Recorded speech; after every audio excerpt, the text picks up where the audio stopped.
வணக்கம் அரியணை as academy. இன்றைக்கி நம்ம கிளாஸில் என்ன பார்க்க போகிறோம் அப்படின்னா மகாஜனபதாஸ் தான் பார்க்க போகிறோம். ஸோ பேர்லேயே உங்களுக்கு இருக்கும். மகா அப்படின்னா என்ன அர்த்தம்?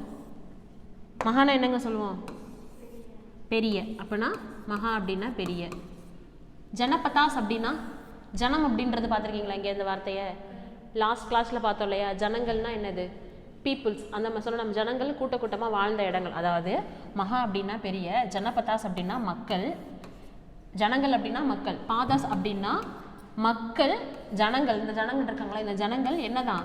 கால் பதித்த இடங்கள். ஜனங்கள் கால் பதித்த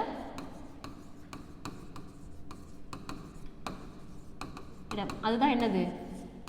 மகஜனபதாஸ். அதாவது மக்கள் கால் பதித்த இடம். எங்கே இருக்காங்க? குழுவாக வாழ ஆரம்பிக்கிறாங்க.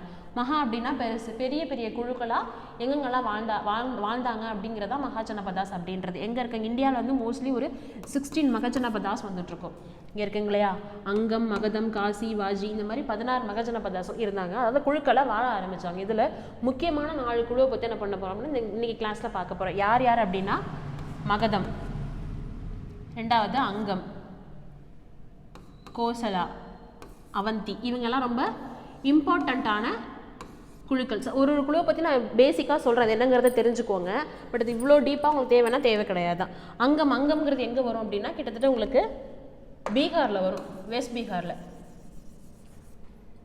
வெஸ்ட் பெங்கால் பீரியடில் தான் வந்துட்டுருக்கோம் உங்களுக்கு. சாரி, வெஸ்ட் பெங்காலில் வரும். இந்தியா மேப்பில் எங்கே இருக்குன்னு தெரியுமில்ல? இது இந்த இடம் எங்கே வரும் இந்தியா மேப்பில்? இந்தியா மேப்பில் இப்போ இருக்கிற கரண்ட்டில் யூஸ் பண்ணுற இந்தியா மேப்பில் இது எந்த ஸ்டேட்டில் வரும்? வெஸ்ட் பெங்கால் இடத்துல வர சொல்லும். அதுதான் அங்கே இருக்கக்கூடிய இடங்கள். அதே மாதிரி வாஸ்தா அப்படிங்கிறது யமுனை ஆறு இருக்குல்ல, யமுனா ரிவர் ஓரியன்டாக வர்றது தான் வாஸ்தா அப்படின்ற இடங்கள். காசி, காசி தெரியும் நமக்கு. எங்கே இருக்குது காசி? காசிக்கு இன்னொரு பேர் என்னங்க? யாரோட தொகுதிங்க வாரணாசி?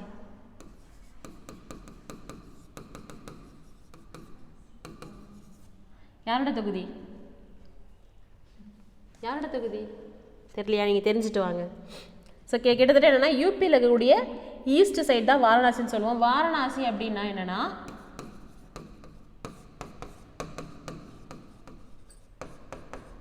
அதாவது ரிவரோட தான் வாரணாசி அப்படிங்கிறது.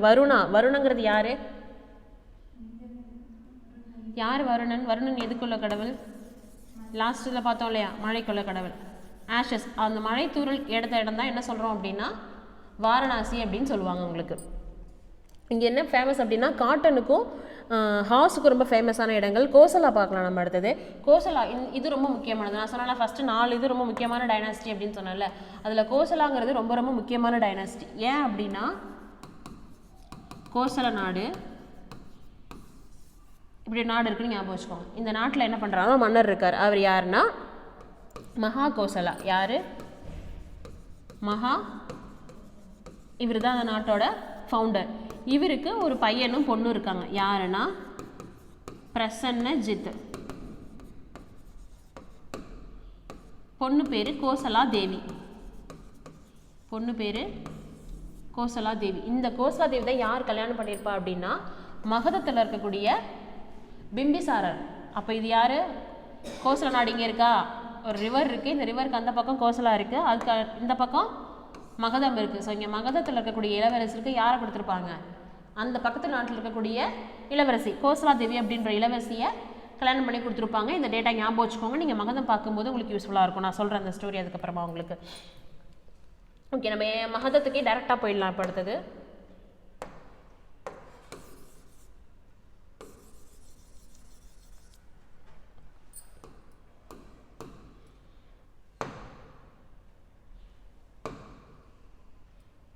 மகத பேரரசு. மகத பேரரசு அப்படின்னா 3 வம்சமாக பிரிச்சிருப்பாங்க உங்களுக்கு. முக்கியமாக 4 வம்சங்கள் வருவாங்க. யார் யார் அப்படின்னா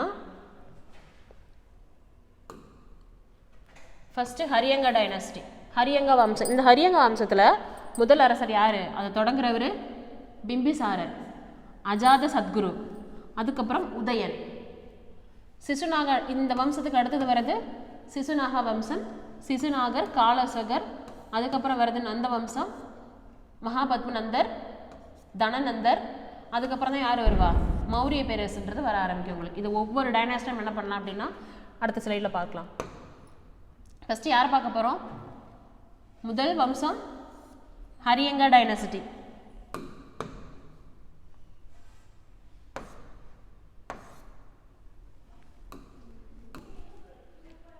மகத பேரரசில் மொத்தம் 4 வம்சம் இருக்குது. ஹரியங்க வம்சம், சிசுநாக வம்சம், நந்த வம்சம், மௌரிய வம்சம்ட்டு. முதல்ல யாரை பார்க்க போகிறோம் அப்படின்னா ஹரியங்க வம்சத்தை பற்றி தான் பார்க்க போகிறோம்.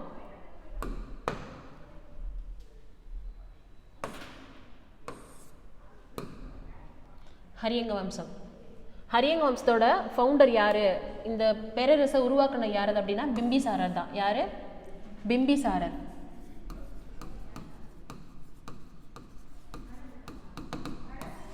எஸ். ஸோ ஹரியங்க வம்சம், ஹரியங்க வம்சத்தோட நிறுவர், அதாவது யார் இந்த டைனாசிட்டியை ஃபவுண்ட் பண்ணது அப்படின்னா பிம்பிசாரர் அப்படிங்கிறவர் தான். யார்? பிம்பிசாரர் தான் இருக்கார்ல, இவர் தான். பிம்பிசாரர் என்ன பண்ணுவார் அப்படின்னா 2 விஷயங்கள் மூலமாக ஒரு அரசை வந்து வலுப்படுத்துவார். இப்போ ஜனபதாஸ் மக்கள் குழுவாக இருந்தாங்க. பட் அந்த குழு இன்னும் என்ன பண்ணுவாங்க? அவங்க டெவலப் பண்ணுவாங்க, இன்னும் கொஞ்சம் பெருசாகிறதுக்கு பார்ப்பாங்க. அப்படி பார்க்குறதுக்கு என்னென்ன பண்ணுவார் அப்படின்னா இவர் வந்து திருமணம் மூலமாக அரசை வந்து விரிவுபடுத்துவது. 1 திருமண உறவு மூலம். எப்படி மேடம் திருமண உறவு மூலம் எப்படி வந்து அரசை விரிவுபடுத்துறது அப்படின்னா ஒன்றும் இல்லை. இப்போ டவுரி வாங்குறாங்கல்ல, அப்போ அதே மாதிரி திருமணம் செய்வது மூலம் என்ன ஆகும்? நான் இருக்கேன், என்னோட வம்சத்துலேருந்து நான் ஆப்போசிட்டில் இருக்க இன்னொரு வம்சத்தில் இருக்கவங்களை கல்யாணம் பண்ணேன் அப்படின்னா அந்த வம்சம் எனக்கு என்ன ஆகிடும்? சொந்தமாயிடும், ரிலேட்டிவ் ஆகிடுவாங்க. அப்போ என்ன பண்ண முடியாது?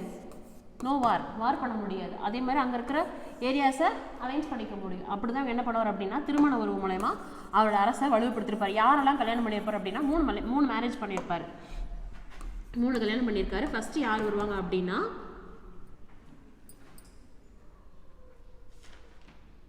கோசலை பார்த்தோம் இல்லையா?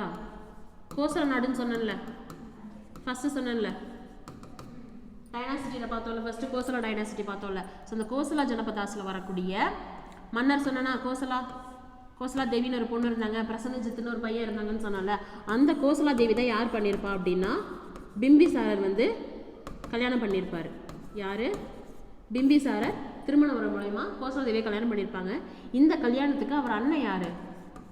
பிரசன்னஜித்து. இவர் என்ன பண்ணியிருப்பார் அப்படின்னா காசியை வந்து கிஃப்டாக கொடுத்துருப்பாரு. எது? காசி. அப்போ பிம்பிசாரா தான் ஹரியங்கா டைனாசிட்டியோட ஃபவுண்டர். இவர் என்ன பண்ணுவார் அப்படின்னா திருமண உறவு மற்றும் போர் இது 2மே இருக்கும். பட் மேஜராக இதுதான் இருக்கும், திருமண உறவு தான். திருமண உறவு மூலயமா என்ன பண்ணுவார் அப்படின்னா ஒரு அரசை வந்து வலுப்படுத்துறாரு. இவர் கல்யாணம் பண்ணுறாரு. 3 திருமணம் பண்ணுறது மூலயமா ஒரு 3 டைனாசிட்டியை அவர் கூட சேர்த்துக்கிறாரு. யாரெல்லாம் அப்படின்னா ஃபஸ்ட்டு கோசலா அப்படின்ற கோசலா நாட்டோட கோசலா தேவி அப்படின்ற ஒரு இளவரசியை திருமணம் பண்ணுறாரு. அந்த இளவரசி திருமணம் பண்ணுறதுனால அவரோட சகோதரர் பிரசன்னஜித் என்ன பண்ணுறாருன்னா காசியை வந்து கிஃப்டாக கொடுக்குறாரு. அப்போ என்ன ஆயிடுச்சு? ஃபஸ்ட்டு காசி கிடச்சிருச்சு அவருக்கு. ஓகே, அடுத்து என்ன பண்ணுறாரு இவர் அப்படின்னா 2வதா செல்லண்ணா. யார்? 2வது யார்? செல்லண்ணா. இவங்க எந்த நாடு அப்படின்னா லிச்சாவி. எந்த குலம் அப்படின்னா லிச்சாவி குலம். ஸோ லிச்சாவி குலத்தை சேர்ந்த செல்லண்ணா அப்படிங்கிறவங்கள திருமணம் செய்கிறாரு. 3வது ஹேமா.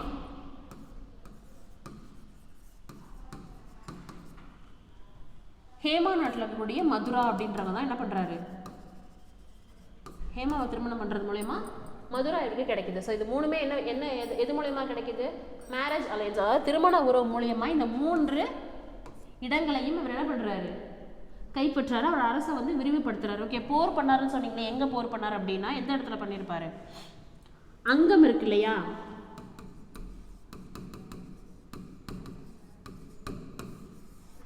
ஃபர்ஸ்ட் பார்த்தோம்ல, இப்போ பாருங்க கிட்டத்தட்ட எங்கே வந்துட்டார் அவர்? மகதம் நாடு. மகதம் இருக்கு. மகதத்தில் ஃபவுண்டர் யார்? பிம்பிசாரர். பிம்பிசாரர் என்ன பண்ணுறாரு? முதல்ல கோசல நாட்டில் உள்ள இளவரசி கோசலா தேவியை கல்யாணம் பண்ணுறது மூலயமா அதை கைப்பற்றிக்கிறாரு. அடுத்து யாரை சொன்னார்? யார் சொன்னார்? செல்லண்ணா. லிச்சாவி குலத்தை சேர்ந்த செல்லண்ணாவை கல்யாணம் பண்ணுறாரு. அது லிச்சாவிங்கிறது இன்னொரு சின்ன குலம். ஓகேவா? ஃபர்ஸ்ட் என்ன கிடைச்சிருச்சு? கோசலா கிடைச்சிருச்சு. அதுக்கப்புறம் லிச்சாவியை கல்யாணம் பண்ணுறது மூலயமா அவருக்கு என்ன கிடைக்குது? செல்லண்ணாவை கல்யாணம் பண்ணுறது மூலயமா என்ன கிடைக்கும்? வைஷாலி.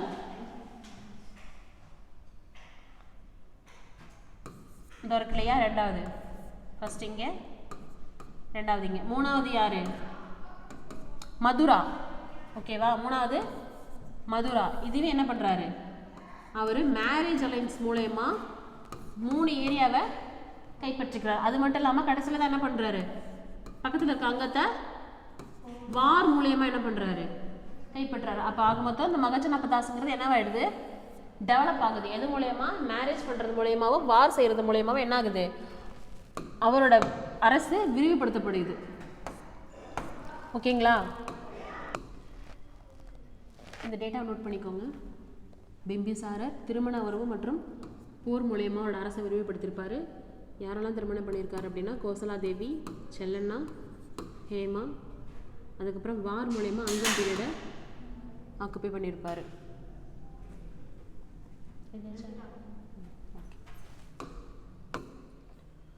ஹரியங்கா டைனஸ்டியில் ரெண்டாவது யாரை பார்க்க போகிறோம் அப்படின்னா அஜாத சத்குரு.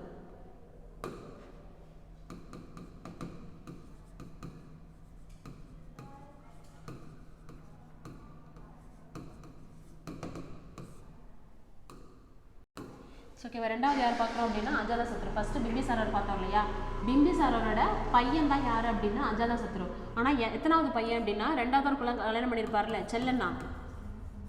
செல்லண்ணாவுக்கும் பிம்பிசாரருக்கும் பிறந்ததான் யாரு, அஜாதசத்ரு. ஆக்சுவலி ஃபர்ஸ்ட் ஒய்ஃப் யாரு, கோசலா தேவி. ஸோ அவங்களுக்கு பிறந்த குழந்தைக்கு தானே இது கொடுக்கணும், ஆட்சி கொடுக்கணும். அப்போ என்ன பண்ணியிருப்பாங்க, இங்கே ரெண்டாவது பிறந்த குழந்தைக்கு ஆட்சி கிடச்சிருக்கும், அதாவது தானாக கிடச்சிருக்காது.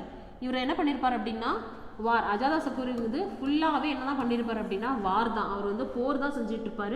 போர் செய்கிறது மூலயமா தான் என்ன பண்ணியிருப்பாருன்னா அரசை விரிவுபடுத்தியிருப்பார். அது மட்டும் இல்லாமல் இப்போ செல்லண்ணாவுக்கும் பிம்பிசாருக்கு பிறந்த குழந்தைக்கு பட்டம் கிடச்சிருச்சு அப்படின்னாலே யார் சண்டை போடுவா, கோசலா வம்சம் சண்டை வரும்ல. இப்போ அவங்க யார் அப்படின்னா கோசலாவுக்கு ஒரு பிரதர் இருக்கிறதா சொன்னல, பிரசன்னஜித்து. அந்த பிரசன்னஜித் என்ன பண்ணியிருப்பாரு அப்படின்னா நம்ம எதை கொடுத்தாரு, அவரு காசை கிஃப்டாக கொடுத்தாரு. அந்த கிஃப்ட் என்ன பண்ணியிருப்பாரு, ஏன் உன் தங்கச்சி குழந்தைக்கு இல்லை அப்படின்னு நம்ம கிஃப்ட்டை திருப்பி கொடுங்க அப்படின்னு சொல்லிட்டு காசு என்ன பண்ணியிருப்பாருன்னா ரிட்டர்ன் வாங்கியிருப்பாரு. சாரி, காசியை என்ன பண்ணியிருப்பாரு, கிஃப்டை ரிட்டர்ன் வாங்கியிருந்திருப்பாரு. அது மட்டும் இல்லாமல் இந்த பிரசன்னஜித் சாகுற வரைக்கும் யார் கூட சண்டை போட்டுட்டு இருப்பாரு, அஜாதசத்ரு கூட சண்டை போட்டுட்டு இருப்பாரு. அதாவது கடைசி வரைக்கும் என்ன பண்ணியிருப்பாரு, இவர் வார் செஞ்சுக்கிட்டே இருப்பாரு அஜாதசத்ரு. ஸோ அஜாதசத்ரு அப்படின்னால என்னதான் வார் தான். எல்லாத்துக்குமே சண்டை, எப்போதுமே வந்து ஃபைட்டு தான் வரும். இவர் கடைசி வரைக்கும் சண்டையை போட்டுட்டு இருக்கிறதுனால என்ன பண்ணுவார் அப்படின்னா ஒரு ஸ்டேஜில் இவர் வந்து புத்தரை வந்து மீட் பண்ணதான் ஒரு நியூஸ் இருக்கும். ஸோ புத்தரை வந்து இவர் என்ன பண்ணியிருக்காரு, மீட் பண்ணியிருக்காரு அப்படின்னு சொல்லுவாங்க. ஸோ புத்தரை பார்த்ததுக்கப்புறம் என்னவா இருப்பார், கொஞ்சம் சண்டையிலேருந்து விடுபட்டு அமைதி தேடி போகணும் அப்படின்னு சொல்லிட்டு அந்த போட்டுட்டு அந்த சண்டை எல்லாமே என்ன பண்ணிடுவார், ஸ்டாப் பண்ணுறாரு. அது மட்டும் இல்லாமல் புத்தத்தை தழுவ ஆரம்பிக்கிறார். யார், அஜாதசத்ரு. அதே மாதிரி ஃபர்ஸ்ட் புத்திஸ்ட் கவுன்சில், முதல் புத்த மாநாடு கூட்டினது யார் தான், முதல் புத்த மாநாடு கூட்டினது அஜாத சத்ரு. எந்த இடத்துல, ஹரியங்காவோட கேபிட்டல் எது அப்படின்னா ராஜகிருதம். கேபிட்டல்ல என்ன பண்றாரு, புத்த மாநாடை இவர் கூட்டுறாரு. ஓகேங்களா, முதல் புத்த மாநாட அஜாதசத்ரு ராஜகிருதத்தில் கூட்டுறாரு.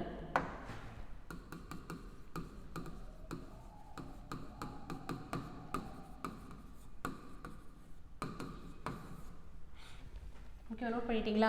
ஸோ ஃபஸ்ட்டு பார்த்தது பிம்பிசாரர். பிம்பிசாரர் என்ன பண்ணுவாங்கன்னா திருமணம் போர் மூலயமா அவரோட அரசு வந்து விரிவுபடுத்துறாரு. 3 திருமணங்கள் பண்ணுறாரு. அது மட்டும் இல்லாமல் அங்கத்தை வந்து என்ன பண்ணுறாரு, வார் மூலயமா இணைச்சிக்கிறாரு. அவருக்கு பிறந்த இரண்டாவது மனைவிக்கு பிறந்த குழந்தை தான் அஜாதசத்ரு. இவர் என்ன பண்ணுறாரு அப்படின்னா வார் ஃபுல்லாகவே என்ன தான் பண்ணுவார் அப்படின்னா வார் தான் செஞ்சுட்டு இருப்பாரு. பிரசன்னஜித் அதாவது ஒரு லிச்சாவி குணத்தில் இருக்கவங்களோட என்ன பண்ணுவார், சண்டை போடுவார். லிச்சாவி குண மக்களோடையும் சண்டை போடுவார். அதே மாதிரி அவங்களோட பெரியம்மா லிச்சாவிக்குள்ள பெண் யார், இவங்களோட அம்மா தானே, செல்லண்ணாக்கு பிறந்தவர் தான் அஜாதசத்ரு. தான் தாய் சமூகத்துக்கும் என்ன பண்ணுவார், சண்டை போடுவார். அதே மாதிரி பெரியம்மா ஃபேமிலி கூடயும் சண்டை போடுவார். ஸோ ஃபுல்லாகவே ஃபைட் பண்ணுறாரு. ஸோ பிரசன்னஜித்தோட மரணம் வரைக்குமே என்ன பண்ணுறாரு, அஜாதசத்ரு சண்டை போட்டுட்டு இருக்காரு. ஸோ அப்படி சண்டை போட்டு ஒரு ஸ்டேஜில் வந்து ஓகே இவன் சண்டை போடக்கூடாது அப்படின்னு சொல்லிட்டு புத்தரை மீட் பண்ணுறாரு. புத்தரை மீட் பண்ணதுக்கப்புறம் தான் இந்த சேஞ்சஸ் நடக்குது. ஸோ புத்தத்தை தழுவ ஆரம்பிக்கிறாரு. இவர் புத்தத்தோட சமகாலத்தவர்னு சொல்கிறாங்க. யார், அஜாதசத்ரு புத்தரோட சமகாலத்தவர். அதனால இவர் என்ன பண்ணுறாரு, புத்த மாநாடை அஜாத சத்குரு கூட்டுறாரு எந்த இடத்துல அப்படின்னா ராஜகிருதம். இது முக்கியமான பாயிண்ட். முதல் புத்த மாநாடை கூட்டியவர் அஜாத சத்குரு. எந்த இடம் அப்படின்னா ராஜகிருதம். ஓகேங்களா, நோட் பண்ணிக்கோங்க. ஸோ இந்த டயக்ராமில் யார் யார் இருக்காங்க? ஹரியங்கா வம்சத்தில் முதல்ல பிம்பிசாரர் இருப்பார், ரெண்டாவது அஜாத சத்குரு இருப்பார், மூணாவது யார் இருக்கா? உதயன். உதயன் என்ன பண்ணுவார்? உதயனை பற்றின டீட்டெயில்ஸ் என்ன இருக்கும் அப்படின்னா, ஃபஸ்ட்டு எங்கே இருந்துச்சு ஹெட் குவார்ட்டரு? ராஜகிருதத்தில் இருந்துச்சு இல்லையா? ராஜகிருதத்துலேருந்து பாடலிபுத்திரத்துக்கு மாற்றிருப்பார். உதயன் என்ன பண்ணியிருப்பார் அப்படின்னா, ராஜகிருதத்திலிருந்து பாடலிபுத்திரத்துக்கு ஹெட் குவார்ட்டரை மாற்றிருப்பார். யார்? உதயன். ஸோ ஹரியங்க வம்சத்தோட கடைசி இளவரசர் யார்? உதயன்.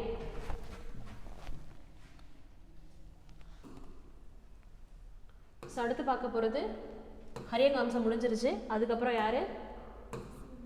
சிசுநாக வம்சம். யார்? சிசுநாக டைனஸ்டி. ஸோ சிசுநாக வம்சம் யாரால் தொடங்கப்பட்டது அப்படின்னா சிசுநாகர்.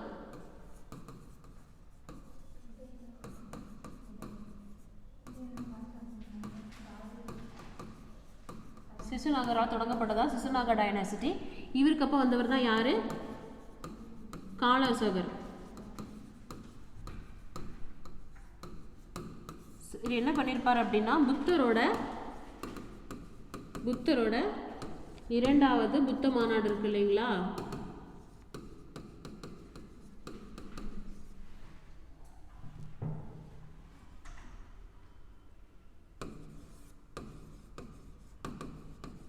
வைஷாலியில் கூட்டியிருப்பார். ஸோ ஃபஸ்ட்டு புத்திஸ்ட் கவுன்சில் வந்து அஜாத சத்குரு ராஜகிருதத்தில் கூட்டியிருப்பார். ரெண்டாவது புத்திஸ்ட் கவுன்சில் வந்து வைஷாலியில் காலோசகர் கூட்டியிருப்பார்.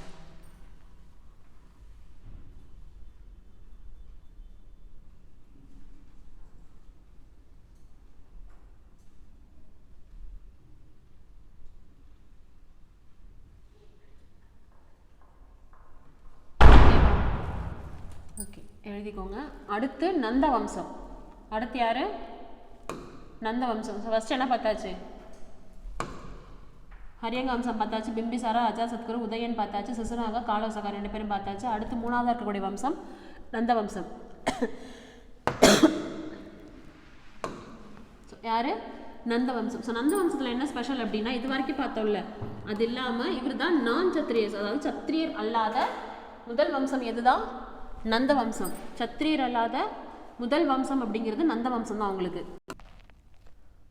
ஸோ நந்த வம்சம் யாரால் தொடங்கப்பட்டது அப்படின்னா மகாபத்மநந்தர். மகாபத்மநந்தர்.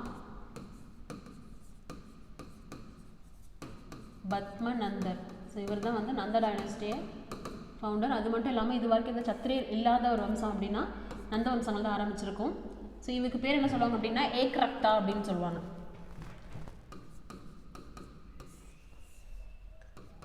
என்ன அர்த்தம் அப்படின்னா சத்திரியர்களை முடியெடுத்தவர்கள்.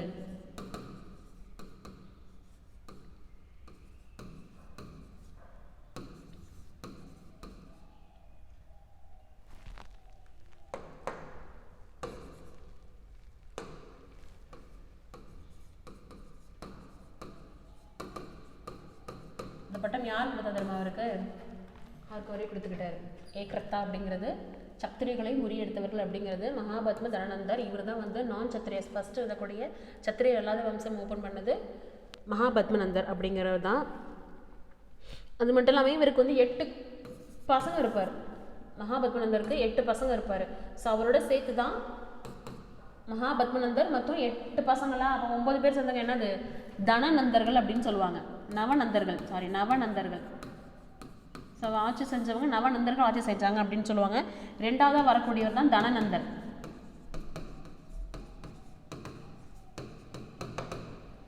ஸோ தனநந்தர் எப்படி பார்த்தீங்கன்னா இவர் வந்து ரொம்ப பேராசை படித்தவர்.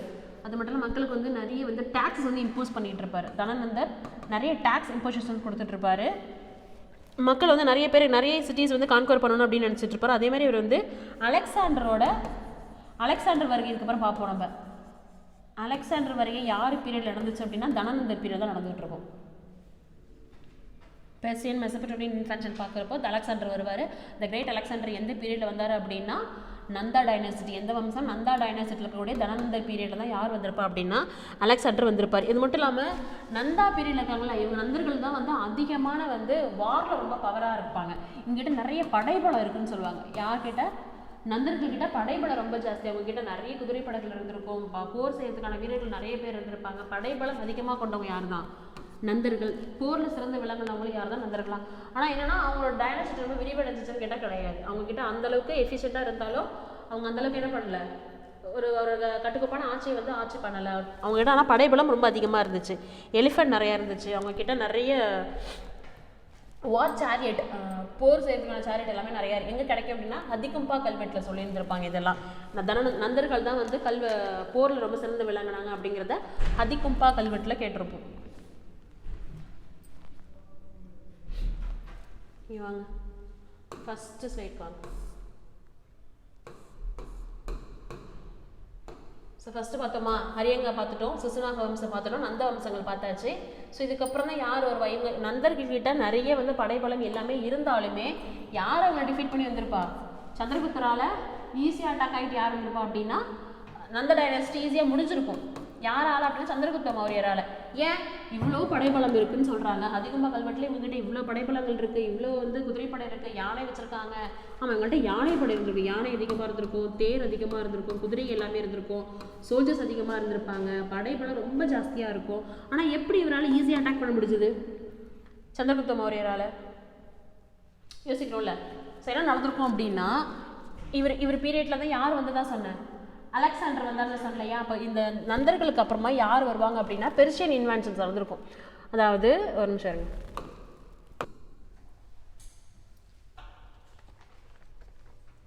ஓகே, தனநந்தர் இந்த பீரியட் வரைக்கும் பார்த்தோமா. அதுக்கப்புறம் யாருன்னா பாரசீகத்தோட படையெடுப்பு நமக்கு வர ஆரம்பிச்சிருக்கும். பாரசீகத்துலேருந்து படையெடுப்பு உள்ள வரப்ப யாருன்னா அக்கமானியன் ரூலர்ஸ் ஆஃப் ஈரான். அதாவது ஈரான் பகுதியில் இருந்த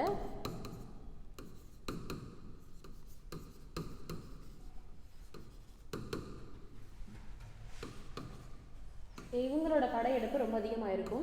ஸோ யாரெல்லாம் வந்திருப்பாங்க அப்படின்னா முதல்ல காஷ்மீர் இருந்து சொன்னோம் இல்லையா, இந்தியாவில் இந்த சைட்லேருந்து தான் எல்லாருமே வர ஆரம்பிச்சிட்ருப்பாங்க அப்படின்னு. ஸோ அந்த மாதிரி வந்தவங்க தான் முதல்ல யாரெல்லாம் வந்திருப்பாங்க? சைரஸ் வந்திருப்பார் முதல்ல. ஸோ இவங்க யார் வந்தாங்க அப்படின்னு தெரிஞ்சுக்கோங்க போதும்.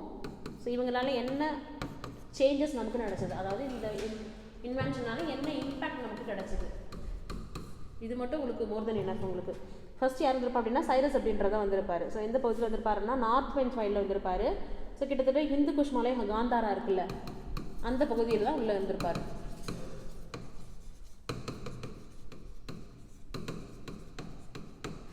ஸோ அதுக்கப்புறம் இவரோட பேரன், அதாவது கிராண்ட் சன் தான் டேரியஸ் ஒன்று தான் முக்கியமான ஆட்கள்.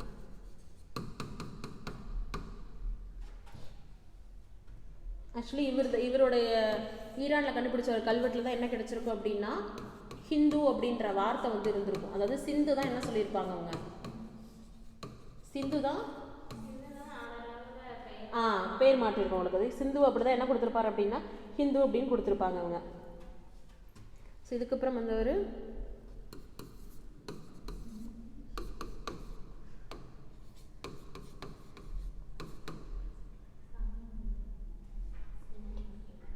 இந்தியர்களை வந்து ஆர்மியில் வந்து டிப்ளாய் பண்ணது இவர் தான் ஃபஸ்ட்டு. அதுக்கப்புறம் வரது தான் டேரியஸ் II. ஸோ இந்த 4 பேரும் அக்கமானியன் வந்திருப்பாங்க. ஈரானில் உள்ள அக்கமானியன் ரூலர்ஸ் தான் அங்கேருந்து வந்திருப்பாங்க. பார்சியன்ஸுங்க பாரசீக படையெடுப்பு நடந்திருக்கும். ஸோ இதனால் என்ன சேஞ்சஸ் ஆகிருக்கும் அப்படின்னா நம்மளோட எழுத்து முறை இருக்கு இல்லையா, அந்த டெக்ஸ்ட் வந்து கரோஸ்தி அப்படின்ற ஒரு ஸ்கிரிப்ட் இருந்திருக்கும். கரோஸ்டி அப்படிங்கிற ஒரு ஸ்கிரிப்ட் எப்படின்னா கிட்டத்தட்ட ரைட் டு லெஃப்ட். யார் நம்ம எழுதுவா? அரபிக் இருக்கு இல்லையா, அராபிக், கிட்டத்தட்ட அராபிக் லெட்டர்ஸ் மாதிரியே ரைட் டு லெஃப்ட் எழுதக்கூடிய ஸ்கிரிப்ட் எங்கேயும் வந்திருக்கும் அப்படின்னா பெர்ஷியன்ல தான் கிடைச்சிருக்கும் நமக்கு. ஸோ இம்பேக்ட் இதுதான் இதோட ஸ்கிரிப்ட் டைப்பு. இதே மாதிரி மௌரியர்கள் இருக்கக்கூடிய பெர்ஷியன் ஆர்ட், பாரசீக படையெடுப்பு யாரெல்லாம் பண்ணியிருப்பாங்க அப்படின்னா ஈரானில் உள்ள அக்கமானியன் ரூலர்ஸ் வந்திருப்பாங்க. அவங்கள யாருன்னா ஃபர்ஸ்ட் சைரஸ் வந்திருப்பாரு, டேரியஸ் ஒன்று வந்திருப்பாரு. டேரியஸ் ஒன்னோட அந்த கல்வெட்டில் தான் ஹிந்த் அப்படின்னு, அதாவது சிந்து வந்து ஹிந்து அப்படின்னு நோட் பண்ணியிருப்பாங்க. அதுதான் நாளடைவில் மறைவு என்னவா மாறி இருக்கும், இந்தியா அப்படின்ற மாதிரி மாறி இருக்கும். அதுக்கப்புறம் ஜெராக்ஸ் வந்திருப்பாரு, டேரியஸ் 2 வந்திருப்பாங்க. இந்த மாதிரி பெர்ஷியன்ஸ் வந்ததுனால என்ன இம்பாக்ட் ஆயிருக்கும் அப்படின்னா, இவங்க யூஸ் பண்ணது லெட்டர் ஃபார்மஸ், அதாவது அரபிக் மாதிரி இருக்கக்கூடிய கரோஷ்டி அப்படின்ற ஒரு ஸ்கிரிப்ட் வந்து நம்ம யூஸ் பண்ணுவோம். அந்த கரோஷ்டிங்கிற ஸ்கிரிப்ட் எப்படி இருக்கும் அப்படின்னா ரைட் டு லெஃப்ட் எழுதுற மாதிரி இருக்கும். அதே மாதிரி பெர்ஷியன் ஆர்ட், அந்த கலைகள் எல்லாமே பெர்ஷியன் ஆர்ட் எல்லாமே நம்ம மௌரிய பீரியட்ல உள்ள இன்டர்பிரேட் யாருனால அப்படின்னா அந்த பெர்ஷியன்ஸ் படையெடுப்பதனால நடந்தக்கூடிய இம்பாக்ட். ஓகேங்களா? அதுக்கப்புறம் யார் வந்திருப்பாருன்னா அலெக்சாண்டர். ஸோ அலெக்சாண்டர் படையெடுப்பு நடந்திருக்கும். ஸோ அலெக்சாண்டர் படையெடுப்பு இப்படி தான் பார்க்க போகிறோம், யாரெல்லாம் வந்திருப்பாங்க, அதனால நமக்கு என்ன இம்பாக்ட் வந்து இந்தியாவில் நடந்துச்சு அப்படிங்கிறது. அடுத்து யாரை பார்க்க போகிறோம் அப்படின்னா அலெக்சாண்டர் படையெடுப்பு. ஸோ அலெக்சாண்டர் படையெடுப்புன்னு பார்க்கும்போது நம்ம மௌரிய பீரியட் ரொம்ப முக்கியமான ஒரு படையெடுப்பு தான். ஏன் அப்படின்னா அலெக்சாண்டர் வந்ததுக்கப்புறம் என்னென்ன சேஞ்சஸ் நடந்திருக்கும் அப்படின்னா கல்ச்சுரலாக நிறைய சேஞ்சஸ் வந்து நடந்திருக்கும். கல்ச்சுரல்ஸ் வைஸ் நிறைய சேஞ்சஸ் க்ரியேட் பண்ணியிருந்து அலெக்சாண்டரோட இன்வென்ஷனுக்கு அப்புறம் தான் நடந்திருக்கும். அதே மாதிரி நம்ம சொன்னோம்ல, சந்திரகுப்த மௌரியர் வந்து ஈஸியாக வந்து மகதத்தை ஃபுல்லாகவே அட்டாக் பண்ணிட்டு ஈஸியாக அந்த டைனஸ்டியை பிடிக்கிறதுக்கு யாரோட படையெடுப்பு காரணமாக வந்திருக்கும் அப்படின்னா அலெக்சாண்டர் படையெடுப்பு ஒரு பெரிய காரணமாக இருந்திருக்கும். ஏன்னா இவர் எல்லாத்தையும் செட் பண்ணி வச்சுட்டு போயிருப்பார். ஈஸியாக வந்து யார் பண்ணியிருப்பார், சந்திரகுப்தர் அந்த ஆட்சியை எடுத்துகிட்டு போகிறதுக்கு வலுவாக என்ன பண்ணியிருப்பாருன்னா சிச்சுவேஷனே கிரியேட் பண்ணி வச்சுட்டு போயிருப்பார் அலெக்சாண்டர் அப்படின்றாரு. ஸோ அலெக்சாண்டர் அவங்க பற்றி நம்ம பார்ப்போம். ஸோ அலெக்சாண்டர் யாருன்னு தெரியுங்களா? அலெக்சாண்டர் எந்த நாடுன்னு தெரியுங்களா? ஸோ அலெக்சாண்டர் வந்து மேசிடோனியா பீரியடில் தான் வந்திருப்பார். எங்கேருந்து? மேசிடோனியா.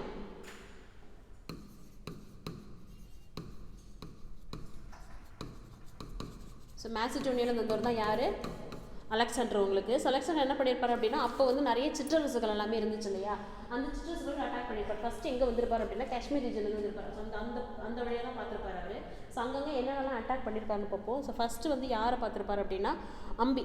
முக்கியமாக 3 படையெடுப்பு சொல்லுவாங்க. ஸோ அலெக்சாண்டர்னாலே ஒரு போர் வருமே, என்ன போர்? அலெக்சாண்டர்னாலே ஒரு போர் ஞாபகம் வருது, ஹைடஸ்பஸ்னு ஒரு வார். ஓகேவா? நான் சொல்கிறேன், ஒன்றா சொல்கிறேன். ஸோ ஃபஸ்ட்டு பார்த்தீங்கன்னா யார் அட்டாக் பண்ணியிருப்பார் அப்படின்னா அம்பிங்கிற ஒரு கிங். தக்ஷீலா இருக்கு இல்லையா, தக்ஷசீலா. ஸோ அந்த இடத்துல இருக்கிறவர் தான் அம்பி. ஸோ அவரை தான் முதல்ல அட்டாக் பண்ணியிருப்பார். அப்போ வந்து அம்பி என்னவா இருப்பார் அப்படின்னா இவர்கிட்ட அடி பண்ணிச்சிருப்பார். ஸோ அம்பி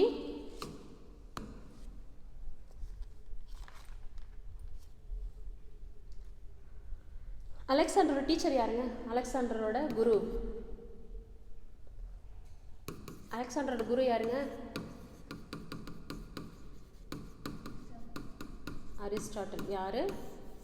அரிஸ்டாட்டில் தான் அலெக்சாண்டரோட குரு. கிட்டத்தட்ட ஒரு 16 to 18 ஏஜில் தான் அவர் எல்லாமே ஒரு டீச்சராக இருந்திருப்பதுன்னு சொல்லுவாங்க. அதே மாதிரி டேரியஸ் 2 பார்த்தோம் இல்லைங்களா, ஸோ டேரியஸ் 3 கூட என்ன பண்ணியிருப்பாருன்னா இவருக்கு போர் நடந்திருக்கும். ஒரு முக்கியமான வார்ஸ் மட்டும் இதில் எழுதுகிறேன். ஸோ யாருன்னா டேரியஸ் 3 கூட இவருக்கு வார் நடந்திருக்கும். எந்த இடத்துல அப்படின்னா அர்பல்லா அப்படின்ற இடத்துல. ஸோ இது ஒரு பாயிண்ட் உங்களுக்கு. அதே மாதிரி அலெக்சாண்டரோட முக்கியமான வார் எது அப்படின்னா ஹைடஸ்பஸ் தான். ஹைடஸ்பஸ்னால் ஒன்றும் கிடையாது, ஜீலம் ஆறு இருக்கு இல்லையா, ஜீலம் ஆறு இருக்கக்கூடிய இன்னொரு பேர் தான் என்னது, ஹைடஸ்பஸ். இது முக்கியம். ஸோ ஹைடஸ்பஸ் அப்படின்றதுக்கு என்ன, ஜீலம் ஆறோட இன்னொரு பேர் தான் ஹைடஸ்பஸ் அப்படின்றது. இந்த ஹைடஸ்பஸ் ரிவர் அந்த வாரம் எப்போ நடந்திருக்குன்னா 327 BC இந்த பீரியடில். இதில் யாருன்னா போரஸ் கூட நடந்திருக்கும். யார்? ஸோ இந்த போரஸ் கூட தான் ஹைடஸ்பஸ் வார் யார் கூட நடந்திருக்கும், அலெக்சாண்டருக்கும் போரஸ்க்கும் இடையில ஹைடஸ்பஸ்ங்கிற இடத்துல நடந்த வார். வருஷம் என்னென்னா 327 BC. ஸோ இந்த இதில் என்ன பண்ணுவார்னா போரஸ் வந்து அடிப்படையை வச்சுக்குவார். போரஸ் வந்து சரண் அடைஞ்சிருப்பார். யார்கிட்ட? அலெக்சாண்டர் கிட்ட சரண் அடைஞ்சிருப்பார்.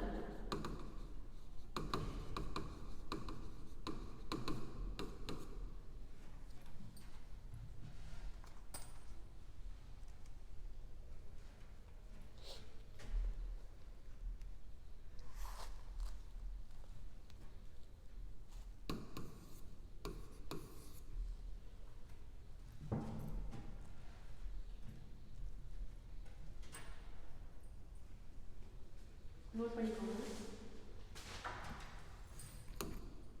ஓகே. ஸோ அதே மாதிரி இவர் என்னன்னா ஆக்சுவலி அலெக்சாண்டர் வந்து எந்த பீரியட் வந்தாருன்னு சொன்னேன், யார் எந்த அரசர் பீரியட் வந்தாருன்னு சொன்னேன்,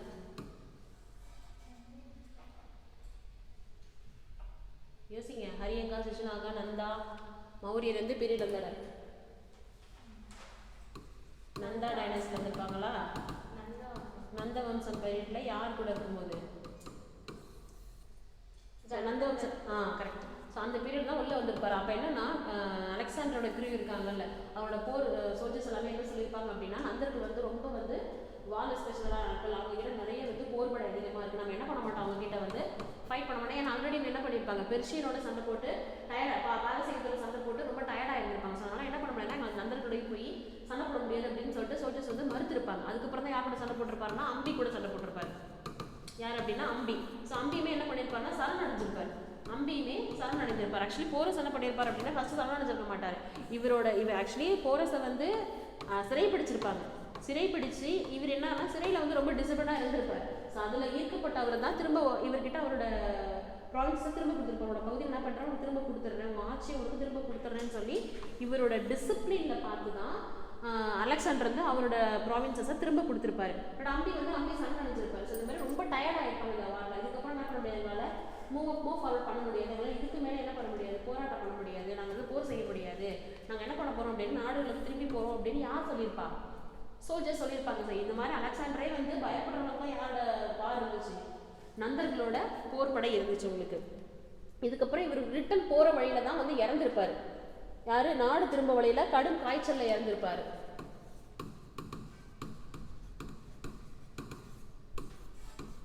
நாடு திரும்புகிற வழியில் அலெக்சாண்டர் இறந்துருப்பார். ஸோ அலெக்சாண்டர் இன்வென்ஷன்ங்கிறது அவ்வளோதான். அலெக்சாண்டர் உள்ளே வராரு. இவர் முதல்ல வந்து பெர்ஷியன்ஸோட சண்டை போட்டு பாரசீகர்களை அட்டாக் பண்ணுறாரு. ஸோ அதுக்கப்புறமா அம்பி கூட ஒரு வார் நடக்குது. ஸோ அம்பி வந்து இவங்ககிட்ட சரணடைஞ்சிடுறாரு. மூணாவதாக ஹைடஸ்பஸ் அப்படின்ற ஒரு வார் நடக்குது. யார் கூட அப்படின்னா போரஸ்க்கும் அலெக்சாண்டருக்கும் இறையன. ஸோ போரஸ் வந்து சிறைப்பிடிக்கிறாங்க. சிறைப்பிடிச்சதுக்கப்புறம் அவரோட டிசிப்ளினில் என்ன பார்க்குறாரு அப்படின்னா அட்மையர் ஆகி அவரோட த்ரோனை வந்து அவருக்கு திரும்ப கொடுத்துட்றாரு அவங்களுக்கு. ஸோ இந்த மாதிரி அலெக்சாண்டர் வந்ததுக்கப்புறம் என்ன நடக்குது, அலெக்சாண்டரோட படையெடுப்புனால இந்தியாவில் என்னென்ன மாதிரியான மாற்றங்கள் நடக்குது அப்படின்னா ஒன்றும் இல்லை. ஸோ அலெக்சாண்டர் வந்ததுக்கப்புறம் தான் ட்ரேட் வந்து ஓப்பன் ஆகும். ஸோ கிரேக்கர்கள் வரதுக்கான ட்ரேட் வந்து யாரால் ஓப்பன் ஆகும்? அலெக்சாண்டர் வந்ததுக்கப்புறம் தான் ட்ரேட் வந்து ஓப்பன் ஆகும். ஸோ அலெக்சாண்டர் இன்வென்ஷனோட இம்பேக்ட் என்ன மாதிரியான மாற்றம் கொடுத்துருக்கோம் அப்படின்னா ஃபஸ்ட்டு வந்து ட்ரேட் ஓப்பன் ஆகிருக்கும் உங்களுக்கு.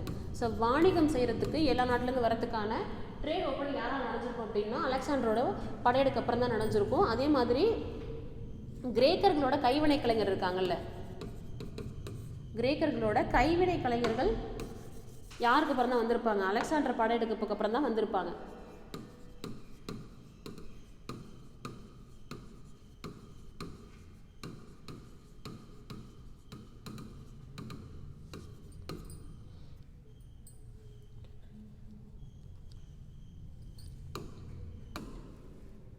அதே மாதிரி அலெக்சாண்டர் போனதுக்கு அப்புறமா அவர் சில ஜெனரல்ஸ் விட்டுட்டு போயிருப்பாருன்னு சொன்னேன் இல்லையா. ஸோ அவர் நாடு திரும்பும் போது இவர் ஆக்குபை பண்ண ஒரு கண்ட்ரிக்கும் அந்த இடங்களுக்கு இவரோட ஆட்களை ஒரு ஆளை என்ன பண்ணியிருப்பாரு, பிரதிநிதியாக நியமிச்சுட்டு போயிருப்பாரு. அப்படி பிரதிநிதியாக நியமிச்சவர் தான் யார்? செல்யூக்கஸ். ஸோ அதுக்கப்புறம் இவர் என்ன பண்ணுவார் அப்படின்னா செல்யூக்கஸ் அப்படின்ற ஒரு பிரதிநிதியை கொடுத்துட்டு போவார். யார்? அலெக்சாண்டரோட பிரதிநிதி தான் செல்யூக்கஸ். ஸோ செல்யூக்கஸோட கூட இருக்கிறது தான் யார்? மெகஸ்தனிஸ். அவர் பீரியடில் வந்தவர் தான் மெகஸ்தனிஸ். இவர் எழுதின புக்கு தான் என்னங்க? மெகஸ்தனிஸ் வந்து இண்டிகோ புக். ஓகேங்களா?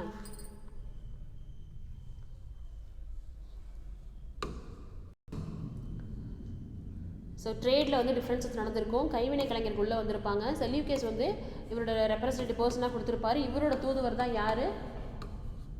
மெகஸ்தனிஸ். மெகஸ்தனிஸ் எழுதுகிற புக்கு தான் இண்டிகோஸ். இந்த புக்கில் தான் நிறைய டேட்டாஸ் வந்து இந்தியா பற்றி நமக்கு கிடச்சிருக்கும் உங்களுக்கு. இது அலெக்சாண்டர் படையெடுப்புக்கு அப்புறம் நடந்த இம்பேக்ட். ஸோ இது என்னென்ன மாதிரியான சேஞ்சஸை கொடுத்துச்சு அப்படின்னு பார்க்கலாம். ஓகேங்களா?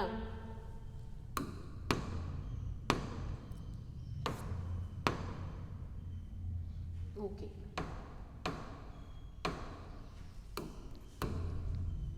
ஸோ அதுக்கப்புறம் அலெக்சாண்டர் போனதுக்கப்புறம் தான் யாரோட டைனஸ்டி ஸ்டார்ட் ஆகும்?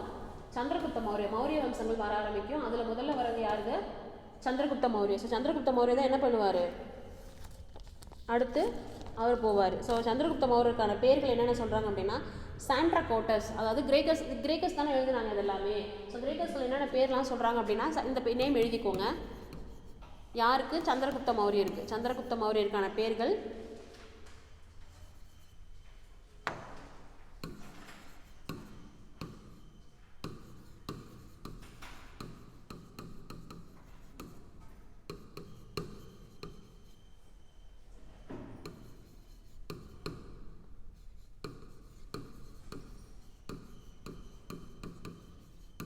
இது எல்லாமே என்னன்னா சந்திரகுப்த பெயரோட திரிவுகள். என்னது? சந்திரகுப்த பேரோட திரிபுகள். இந்த மாதிரியான நேம்ஸ் எல்லாம் உங்களுக்கு டிஃப்ரெண்ட்டாக சொல்லிட்டு இருக்காங்க. சந்திரகுப்த ஆட்சியில் ரொம்ப முக்கியமானது என்னென்னா சாணக்கியர்.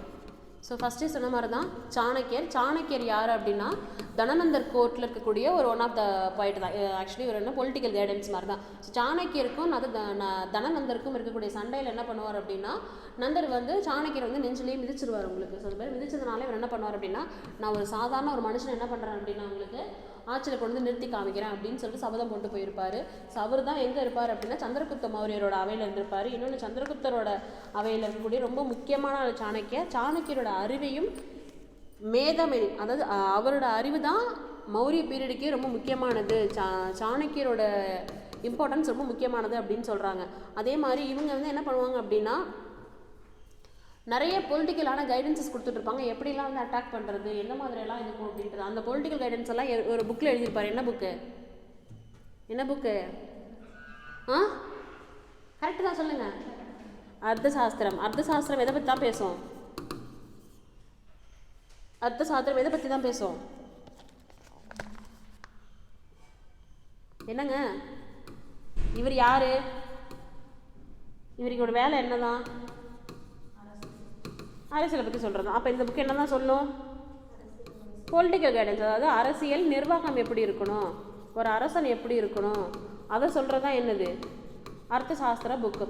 இவருக்கு இன்னொரு பேரும் கூட இருக்குது. என்ன பேர்? கௌடில்யர். இன்னொரு பேர் என்ன? சாணக்கியருக்கு இன்னொரு பேர். சந்திரகுப்த மௌரியர் பீரியடில் ரொம்ப முக்கியமான ஆள் யார் அப்படின்னா சாணக்கியருக்கு இன்னொரு பேர் என்னென்னா கௌடில்யர் அப்படின்ற பேர். இவர் என்னவா தான் இருப்பார்?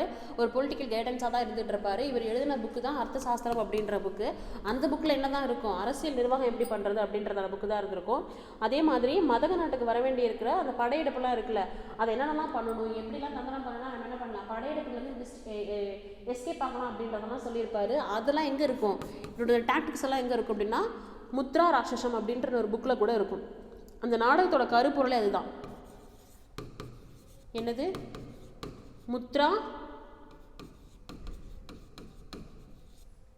முத்ரா ராட்சசம். இதுவும் ரொம்ப முக்கியமானது. யார் எழுதியிருப்பா அப்படின்னா விசாகதத்தர் எழுதியிருப்பார். ஓகேவா? சந்திரகுப்த மௌரியர் அவர் தான் மௌரிய டைனஸ்டியோட ஃபவுண்டராக இருந்திருப்பார். இவரோட பீரியடில் யார் தான் ரொம்ப முக்கியம் அப்படின்னா சாணக்கியருக்கு தான் முக்கியம். சாணக்கியருக்கு இன்னொரு பேர் கௌடில்யர். அவர் எது தான் பண்ணிட்டு இருப்பாரு? பொலிட்டிக்கலான கைடன்ஸ் கொடுத்துட்ருப்பார். எழுதின புக் வந்து அர்த்தசாஸ்திரம். அந்த புக்கில் என்ன தான் இருக்கும்? அரசியல் நிர்வாகம் எப்படின்ட்டு இருக்கும். அதே மாதிரி எந்தெந்த மாதிரி தந்திரங்கள் எல்லாம் ஃபாலோ பண்ணாங்க அப்படின்றது முத்ரா ராட்சசம் அப்படின்ற ஒரு புக்கில் இருக்கும். ஸோ இப்படி பார்க்குறப்ப சந்திரகுப்த மௌரியர் என்ன பண்ணுவார் அப்படின்னா ஒரு ஸ்டாவிங் இருந்து, அதாவது உண்ணா நோம்பு இருந்து, இவர் ஒரு பீரியட், இது வந்து ஒரு மித்தலாஜிக்கல் தான். அவர் எப்படி இறந்தாரு அப்படிங்கிறதுக்கு ஒரு ஃபைனான ஆன்சர் இல்லை. அவர் என்ன பண்ணியிருக்கலாம் அப்படின்னா உண்ணா நோம்பு இருந்திருப்பாரு. அவர் ஒரு பீரியடில் புத்தத்தை தழுவ ஆரம்பித்தார். அவர் புத்தத்துக்கு சமகாலத்தவர். அவர் புத்தரை தொழுக ஆரம்பிக்கிறாரு. உண்ணா நோம்பு இருந்து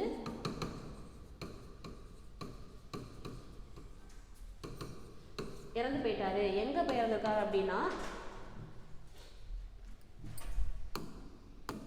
இவர் என்ன பண்ணுறாரு? உண்ணா நோம்பு இருந்து இறந்து போகிறதா சொல்கிறாங்க. ஸோ இவர் வந்து இயற்கையான ஒரு மரணம் அடைக்கிறாரு. இவர் யார் என்ன பண்ணல, கொலை பண்ணிட்டு அடுத்த இடத்துக்கு அடுத்த வரல. ஸோ ஃபஸ்ட்டு சந்திரகுப்த மௌரியரை யாரும் கொண்டுட்டோ இல்லை போர் செஞ்சோ படை செஞ்சுட்டோ அந்த மாதிரிலாம் யாரும் வரல. இதுக்கப்புறம் வரவங்க தான் யார்? பிந்துசாரர். யார்? பிந்துசாரர். மௌரியர்களை வரக்கூடியவர் பிந்துசாரர்.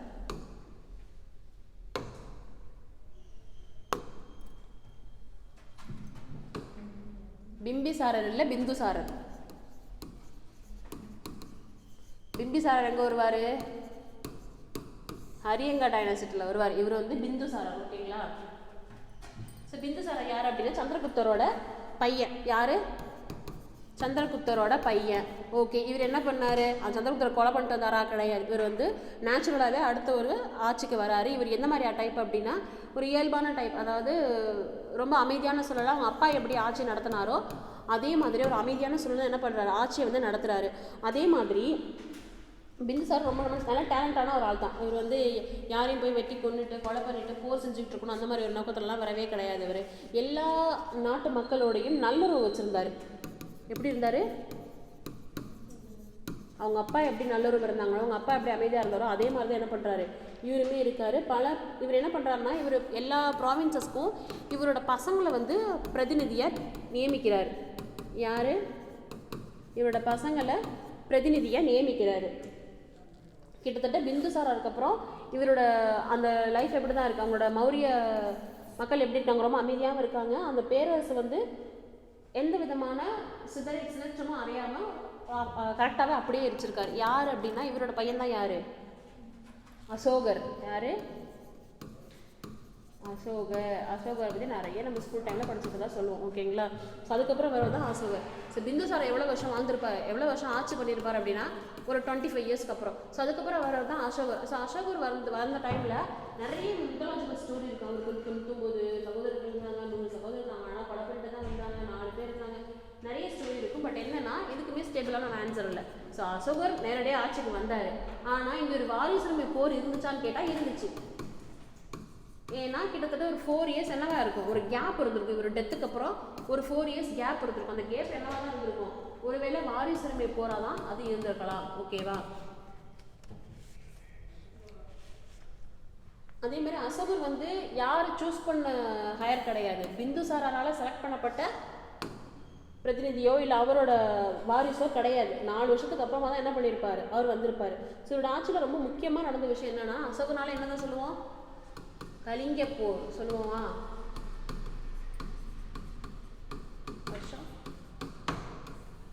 ஸோ கலிங்க போர் நடந்திருக்கும் இவரோட பீரியட் தான். அதே மாதிரி அரசவரில் முக்கியமான விஷயம் என்ன அப்படின்னா பாறை தூண் கல்வெட்டுகள். So rock edicts.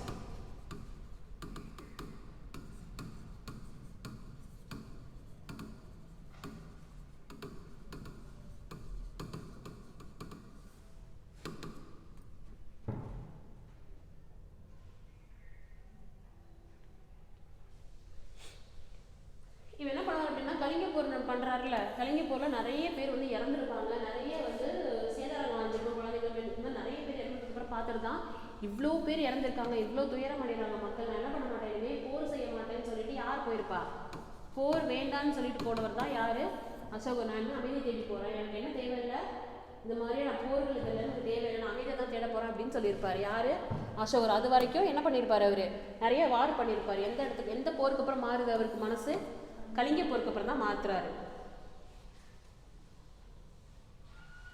எந்த மதத்தை ஃபாலோ பண்ணுவார், இவரும் புத்த மதம் தான். ஏன்னா அப்போதான் என்னவா இருக்கும், புத்திஸ்ட் பீக்கில் இருந்த பீரியட். ஓகேவா.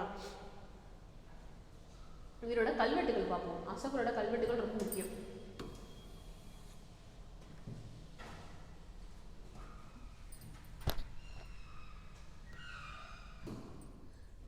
கிட்டத்தட்ட 14 பெரிய பாறைத்தூண் கல்வெட்டுகள் இருந்துச்சுன்னு சொல்லுவோம். அதில் முக்கியமானது என்னன்னா இந்த கலிங்க போர் இருக்கு இல்லையா, இந்த கலிங்க போரை பற்றி எந்த இதில் பேசுவாங்க அப்படின்னா 13வது ராக் எடிக்ட்ல தான் என்ன சொல்லியிருப்பாங்க, கலிங்க போரை பற்றி சொல்லியிருப்பாங்க. அதாவது நோட் பண்ணிக்கோங்க, 13வது சொல்லியிருப்பாங்க. அதே மாதிரி வேறு என்னென்னலாம் பேசியிருப்பாங்க கல்வெட்டில் அப்படின்னா தம்மம் பற்றி நிறைய சொல்லியிருப்பார்.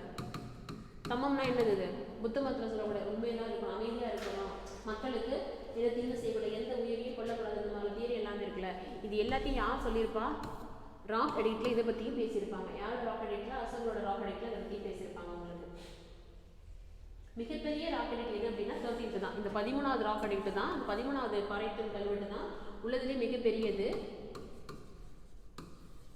ஓகேங்களா. இதில் தான் அந்த கலிங்க போரை பற்றி சொல்லியிருப்பாங்க. எதை பற்றி, கலிங்க போரை பற்றி சொல்லியிருப்பாங்க 13வது கல்வெட்டில்.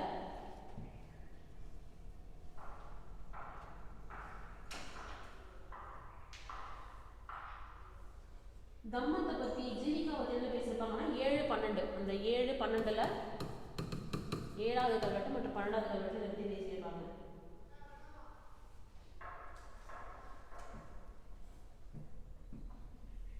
ஓகேங்களா.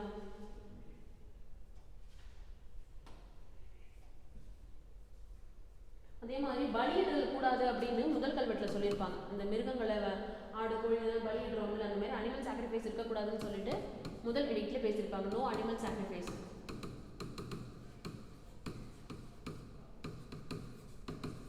இருக்கக்கூடாது ஃபர்ஸ்ட் ஒன்ல கொடுத்துருப்பாங்க.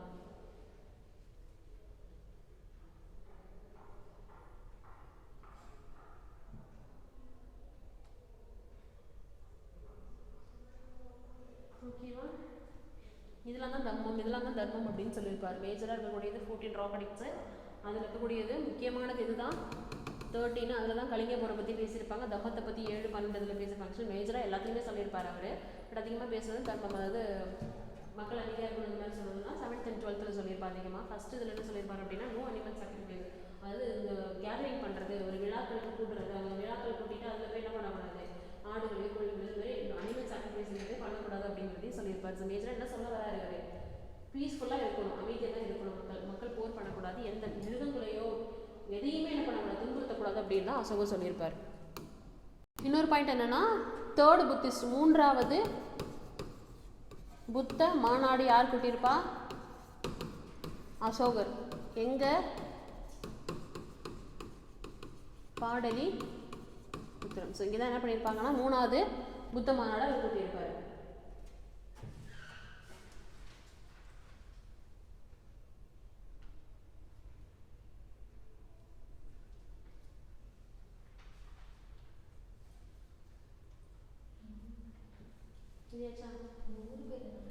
ஊர் பேருங்க, பாடலிபுத்திரம். பாடலிபுத்திரம் எங்க ரீகால் பண்ணுங்க. ஃபர்ஸ்ட் புத்திஸ்ட் மாநாடு எங்க கூட்டினாரு, யார் எழுதினாரு, யாரு, அஜாத சத்ரு. 2வது எங்கதான், இவர் எங்கதான் கூட்டியிருப்பாரு, 2வது யாருங்க,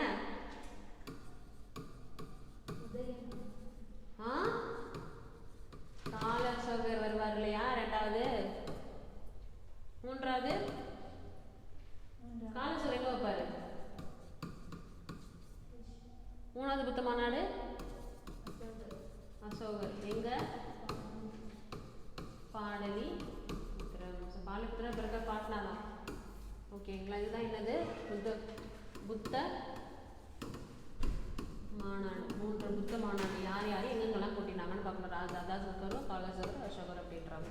ஓகேங்களா, ஓகே. அசோகர் வாக்கி பார்த்தது போதுங்களா? இப்போ சின்ன ரீகால் பண்ணிக்கலாமா, என்னென்னலாம் பார்த்தோன்னு பண்ணிக்கலாமா?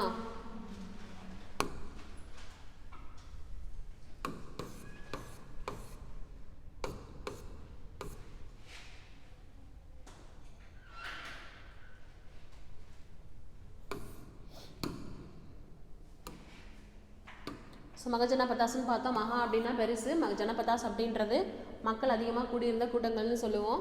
ஸோ இவங்க கால் வச்ச இடங்கள் தான் மகஜனபதாஸுங்கிறது. மேக்ஸிமம் என்ன இருந்துச்சு, 16 மகஜனபதாஸ் இருந்துச்சு. அதில் மகதம், அங்கம், வஞ்சி, கோசலா, அவந்தி இதை பற்றிலாம் பார்க்க போகிறோம் அப்படின்னு சொன்னால் மேஜராக இதுதான். மகத பேரரசை பற்றி தான் முழுக்க பார்த்தோம் நம்ம. மகத பேரரசில் யாரெல்லாம் இருந்தாங்க, என்னென்ன டைனாசிட்டிலாம் இருந்துச்சு, ஹரியங்கா, சிசுநாகா. ஹரியங்கா, சிசுநாகா சொல்லுங்கள். ஹரியங்கா, சிசுநாகா, நந்தா, மௌரியா. ஸோ ஹரியங்கால ஃபஸ்ட்டு யார், ரிப்பீட் பண்ணுங்கள். ஹரியங்கால ஃபஸ்ட்டு பிம்பிசாரர். பிம்பிசாரர் என்ன பண்ணியிருப்பார், மேரேஜ் பண்ணியிருப்பார், அப்புறம் வார் பண்ணியிருப்பார். அதனால தான் என்ன பண்ணுவார், அவரோட அரசை வந்து விரிவாக்க சொல்லியிருப்பார். அஜாதசத்ருவில் என்ன point, very good very good. அவர் நிறைய வந்து வார் பண்ணியிருப்பார். வார் பண்ணதுக்கப்புறம் தான் என்ன பண்ணுவார், திருந்தி போய் புத்திஸ்டில் ஜாயின் பண்ணியிருப்பார். அதில் புத்திஸ்ட் கவுன்சில் ஓப்பன் பண்ணியிருப்பார். உதயன் என்ன பண்ணுவார், ஹெட் குவார்ட்டரை பாடலிபுத்திரத்து ராஜகிருதத்தில் இருந்திருக்குமா ஹெட் குவார்ட்டர் ஃபஸ்ட்டு. ஸோ அதை என்ன பண்ணுவார், ராஜகிருதத்திலிருந்து பாடலிபுத்திரத்துக்கு சேஞ்ச் பண்ணியிருப்பார். அடுத்து வரவங்க யார், சிசுநாகா வம்சம். சிசுநாகா வம்சத்தை தோற்றுவித்தவர் சிசுநாகா. காலசவர் என்ன பண்ணியிருப்பார், செகண்ட் புத்திஸ்ட் கவுன்சிலை எங்கே நடத்தியிருப்பார், வைஷாலியில் நடத்தியிருப்பார். ஓகே. அதுக்கப்புறம் வர வம்சங்கள் சொல்லுங்க. நந்த வம்சம் யாருங்க, நான் சத்திரியஸ். அவங்க வந்து சத்திரியஸ் கிடையாது. நம்ம தோற்றுவித்தவர் யாரு, ஓகே. அப்புறம் இவர் யாரு, இவர் யாரு, இவங்க கிட்ட என்ன அதிகமாக இருந்திருக்கும்? படைபலம். கரெக்ட், படைபலங்கள் இவங்கள்ட்ட அதிகமாக இருந்திருக்கும். இந்த பீரியட் தான் யார் வந்திருப்பா? அலெக்சாண்டர் வந்திருப்பார். அலெக்சாண்டர் எங்கே இருந்திருப்பாரு? மேசிடோனியா. என்னது? மேசிடோனியால இருந்திருப்பார். ஓகே, அலெக்சாண்டர் இருந்ததுனால என்ன அவர் என்ன பண்ணியிருப்பாரு? என்ன வார் பண்ணியிருப்பாரு? யார் யார் கூட? அம்பி கூட வார் பண்ணியிருப்பாரு. அப்புறம் போரஸ் கூட வார் பண்ணியிருப்பாரு. அதுக்கப்புறம் என்ன பண்ணியிருப்பாரு? எல்லார்கிட்டையும் அவங்களோட ப்ராவின்சஸை திரும்ப அவங்க கிட்டே கொடுத்துருப்பாரு. அதுக்கப்புறம் யாரை விட்டுட்டு போவார்? யார் விட்டுட்டு போவார்? தூதுவர் யாரு? தூதுவர் வந்து செல்யூக்கஸ். செல்யூக்கஸ்லாம் கொடுத்துட்டு போவார். ரெப்ரசன்டேட்டிவ் பர்சனாக கொடுத்துட்டு போவார். அவரோட தூதுவர் தான் யாரு? மெகஸ்தனிஸ். அவர் எழுதின புக்கு தான் என்னது? இண்டிகா. ஓகேவா? அந்த புக்கில் என்ன டேட்டாவுமே இருந்துட்டு உங்களுக்கு. இதுக்கப்புறம் யார் வருவா? செல்யூக்கஸ் கூட யார் வருவா? சந்திரகுப்த மௌரியர் வரப்போறாரு. ஸோ இவங்களுடைய இந்த ஸ்டேபிளே இல்லாதப்போ தான் யார் உள்ள வருவார்? சந்திரகுப்த மௌரியர் வருவார். சந்திரகுப்த மௌரியர் கூட யார் ரொம்ப க்ளோஸாக இருப்பார்? அவர் கைடன்ஸாக இருக்கிறது யார்? சாணக்கியர். சாணக்கியர் எழுதின புக்கு அதில் என்ன சொல்லியிருப்பாங்க? ஓகே, இன்னொரு அந்த அரசியல் டாக்டிக்ஸ் பற்றி தாந்திரிகங்களை பற்றி பேசுறது இன்னொரு புக் என்னது? நாடகம். முத்ரா ராட்சசன் டாகம். அது என்ன? அது போட்டது யாரு? முத்ரா ராட்சசம் எழுதுனது யாரு? என்ன சொன்ன பாருங்க, சொல்லியிருக்க பாருங்க. யார் எழுதுனாலும் சொல்லிருப்பேன். எழுதலையாது? யாரு சொல்லுங்க, இப்ப சொல்லுங்க. முத்ரா ராட்சசம் எழுதுனது யாரு? ஓகே, இந்த ட்ராமா ஒன்று இருக்கு. ஓகேங்களா? இது வரைக்கும் பார்த்தாச்சா? அடுத்து யாரு சொன்ன? பிந்துசாரர் என்ன பண்ணாரு?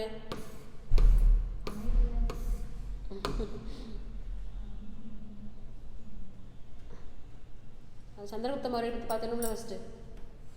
மௌரியன் பீரியட் வர சந்திரகுப்த மௌரியர் இருப்பார். சந்திரகுப்த மௌரியருக்கு என்ன விஷயம்? அவரை பற்றி என்ன சொல்லியிருக்கோம்? சந்திரகுப்த மௌரியர் அங்கே என்ன பண்ணாரு? இவர் தான் என்னது இதோட ஃபவுண்டர். இவர் அவையில தான் யார் இருப்பா? சொல்லிட்டீங்களா ஏற்கனவே? ஓகே, சாணக்கியர் அதெல்லாம் சொல்லிட்டீங்க. சரி, ஓகே. ஸோ அதுக்கப்புறம் தான் யாரும் மெகஸ்தனிஸ் இருப்பார். இதெல்லாம் ஓகே. அவருக்கு அப்புறம் வரவர் தான் யார்? சந்திரகுப்தருக்கு அப்புறம் வரவர் பிந்துசாரர் வருவார். இவர் என்ன பண்ணுவார்?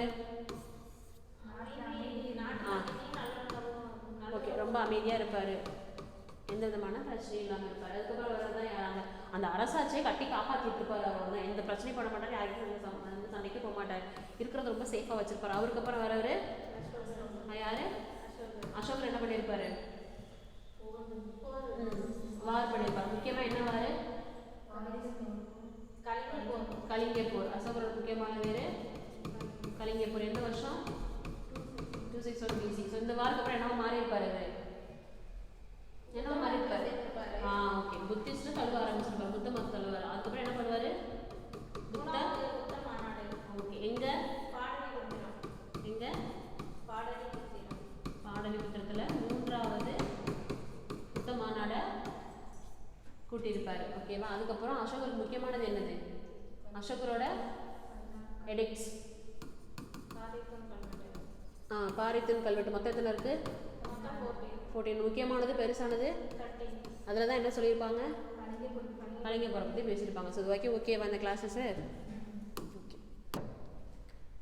ஸோ அடுத்து பார்க்க போகிறது என்னென்னா குப்த வம்ச தோற்றம். ஸோ குப்த வம்சம் அப்படிங்கிறது ஒரு சாதாரண குடும்பத்திலிருந்து உருவானதான் குப்தர்கள் அப்படின்னு சொல்லுவாங்க. ஸோ என்னென்னா குப்தரோட ஃபஸ்ட்டு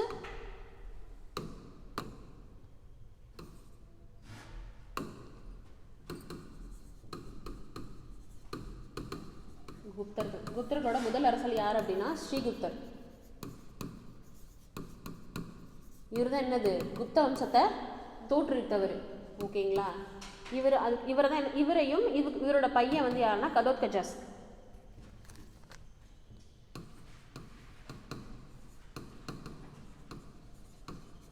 இவங்க 2 பேரும் என்ன சொல்லுவாங்க அப்படின்னா மகாராஜா.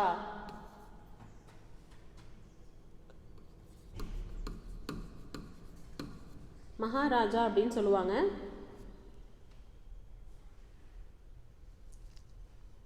ஃபஸ்ட்டு வரவர் ஸ்ரீகுப்தர், ரெண்டாவதாக வரவர் கடோத்கச்சர்.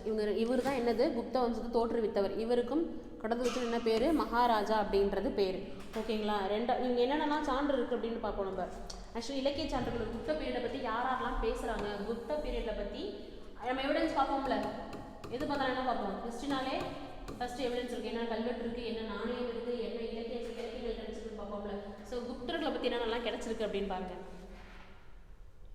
ஃபஸ்ட்டு வந்து தேவி சந்திரகுப்தம். தேவி இதெல்லாம் எழுதிக்கோங்க. விஷாகதத்தர் எழுதின முத்ரா ராட்சசம்.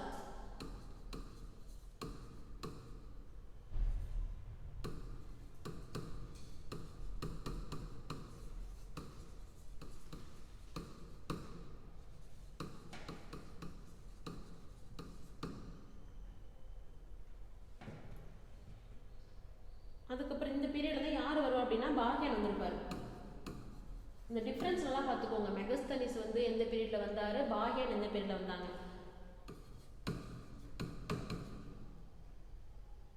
இது ரொம்ப முக்கியமானது ஆக்சுவலி பாகியனோட குறிப்பு.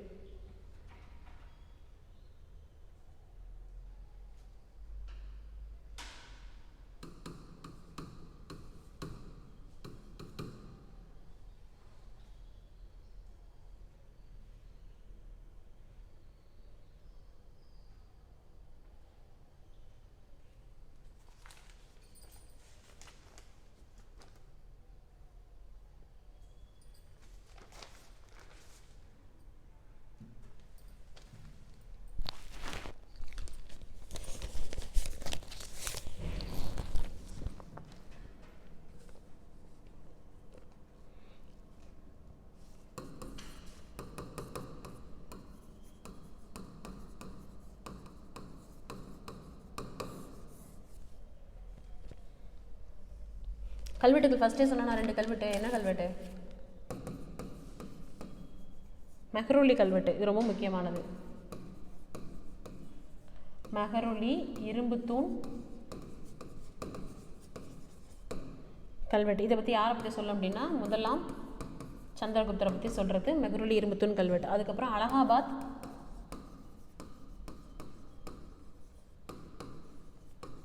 தூண் கல்வெட்டு. இது யாரை பற்றி சொல்லும் அப்படின்னா சமுத்திரகுப்தரை பற்றி சொல்லும்.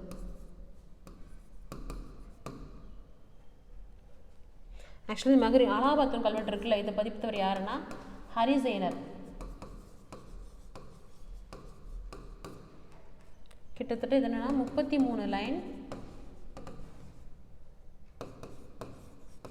நாகரி வடிவத்தில் இருக்குன்னு சொல்லுவாங்க.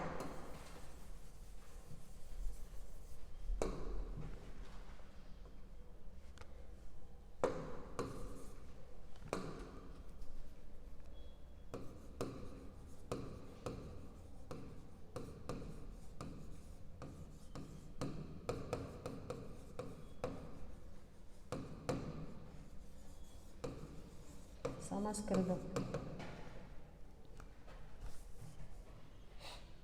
இலக்கியமாக கிடைச்சது தேவி சந்திரகுப்தம், முத்ரா ராட்சசம் ரெண்டுமே விசாகதத்தர் எழுதுனது தான். அதுக்கப்புறம் பாகியனோட பயண குறிப்புகள் கல்வெட்டுகள் பார்த்தா மெஹ்ரௌலி இரும்புத்தூண் கல்வெட்டு, அலகாபாத் தூண் கல்வெட்டு. அலகாபாத் தூண் கல்வெட்டு படித்தவர் யாருன்னா ஹரிசேனர் அப்படிங்கிறதா. உள்ள என்ன இருக்குது அப்படின்னா 33 லைனில் இருக்கக்கூடிய நாகரி வடிவத்தில் கூட சமஸ்கிருதத்தில் தான் இருக்கும். இது யாரை பற்றி சொல்லுது? ஃபர்ஸ்ட் சந்திரகுப்தர். அலகாபாத் தூண் கல்வெட்டு சமுத்திரகுப்தரை பற்றி பேசிகிட்டு இருக்கோம் உங்களுக்கு. ஓகேங்களா?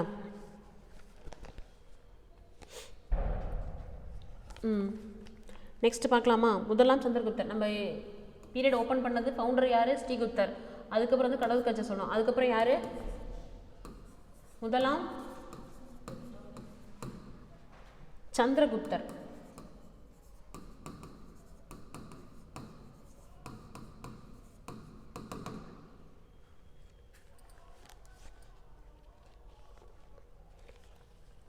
இவர் என்ன சொல்லுவாங்க அப்படின்னா ஃபர்ஸ்ட் இவங்க 2 பேர் என்ன சொன்னோம்? மகாராஜான்னு சொன்னோம்ல. இவர் மகாராஜா அதிராஜா.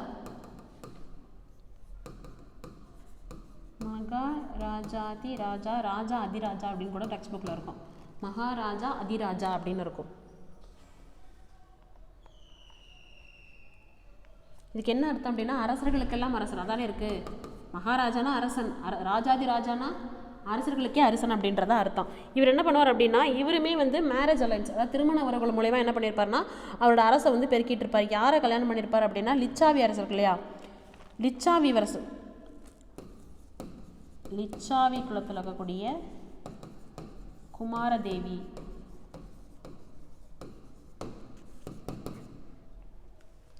அந்த இளவரசியை வந்து கல்யாணம் பண்ணியிருந்திருப்பார். அதே மாதிரி இவரோட காயின்ஸ், இவர் வெளியிட்ட முதலாம் சந்திரகுப்தர் இருக்கார் இல்லையா, இவர் பீரியடில் இவர் வெளியிட்ட காயின்ஸில் வந்து இவரோட ஃபோட்டோவும் இவரோட அந்த பிரிண்ட்டும் யாரோட, குமாரதேவி, இங்கே 2 பேரோட அந்த படம் வந்து பொறிச்ச மாதிரி தான் இருந்திருக்கும். அதில் என்ன எழுதியிருக்கும் அப்படின்னா லிச்சாவையா, லிச்சாவையா அப்படின்றது பொறித்திருக்கும்.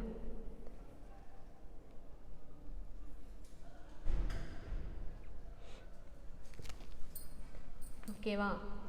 குப்தர்கள் ஃபஸ்ட்டு யார், ஸ்ரீகுப்தர், அதுக்கப்புறம் கடோத்கச்சர், 2 பேரும் தான். ஃபஸ்ட்டு ஸ்ரீகுப்தர், அவரோட பையன் தான் கடோத்கச்சர், 2 பேரும் மகாராஜான்னு சொல்லுவாங்க. அதுக்கப்புறம் வர முதலாம் சந்திரகுப்தர், இந்த சந்திரகுப்தருக்கு பேர் வந்து மகாராஜா அதிராஜா அப்படின்ற பேர் இருக்கும். இவர் திருமண உறவு மூலமாக என்ன பண்ணியிருப்பார் அப்படின்னா ஒரு அரசை வந்து விரிவுபடுத்தியிருப்பார். இவரோட ஒய்ஃப் யார், லிச்சாவி குலத்தை சேர்ந்த குமாரதேவி அப்படின்றவர் திருமணம் பண்ணியிருப்பார். அவங்க திருமணம் பண்ணி அவங்க என்ன பண்ணுவாங்க, காயின்ஸ் வந்து வெளியிடுவாங்க. அந்த காயின்ஸில் என்ன போட்டிருப்பாங்க அப்படின்னா குமாரதேவி இவங்களோட புகைப்படம் இருந்திருக்கும். அதோட சேர்த்து என்ன இருக்கும், புகைப்படம் கிடையாது, அவங்களோட உருவம் பொறித்திருக்கும். புகைப்படம்னா ஃபோட்டோகிராஃபி, அவங்களோட உருவம் பொறித்திருக்கும். அந்த உருவம் பொறித்ததோட சேர்த்து இல்லாமல் என்ன இருக்கும், லிச்சாவையா அப்படின்ற அந்த வார்த்தையுமே வந்து பொறிச்சிருப்பாங்க. இவங்க பீரியட் தான் என்ன கொடுத்துருப்பாங்க, யார், மெஹ்ருலி இரும்பு தூண் கல்வெட்டு யாரை பற்றி தான் பேசும், சந்திரகுப்தரை பற்றி தான் பேசும் உங்களுக்கு. ஓகேவா, நெக்ஸ்ட் போகலாமா.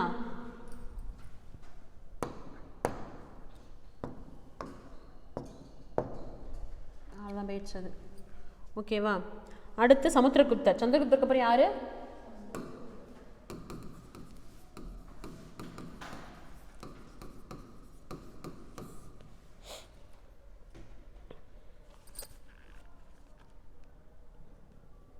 ஆக்சுவலி என்னன்னா குப்தா பீரியட்லேயே ரொம்ப ஃபெமிலியரானவர் யார் அப்படின்னா சமுத்திரகுப்தர் தான் உங்களுக்கு. இவருக்கு வந்து இன்னொரு பேர் இருக்கும், வந்து கவிராஜா,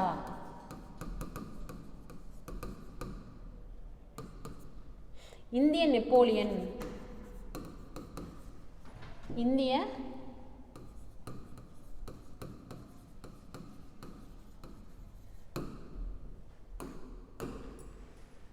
என்னன்னா சந்திரகுப்தருக்கு கவிராஜா அப்படின்ற பேர் இருக்கும், இந்திய நெப்போலியன் அப்படின்னு பேர் இருக்கும். அது மட்டும் இல்லாமல் இவர் வந்து கலைகள் மீது வந்து அதிகமான ஆர்வம் கொண்டிருப்பார். இவர் வெளியிட்ட காயின்ஸ்லாம் எப்படி இருக்கும் அப்படின்னா வீணை வாசிப்பது போல் இருக்கும். எப்படி இருக்கும், வீணை வாசிப்பது போல இருக்கும்.